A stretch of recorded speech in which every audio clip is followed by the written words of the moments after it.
Hello everyone, and welcome to today's video.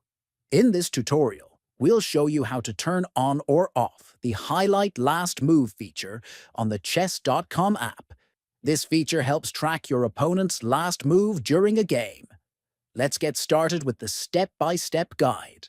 First, open the Chess.com app on your phone. Next, look at the bottom right corner of the screen and tap on More.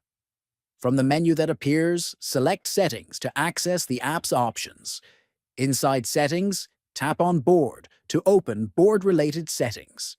Finally, look for the option called Highlight Last Move. You can toggle this feature on or off based on your preference. If you want to see your opponent's last move highlighted during gameplay, keep it on. If not, just turn it off. That's it.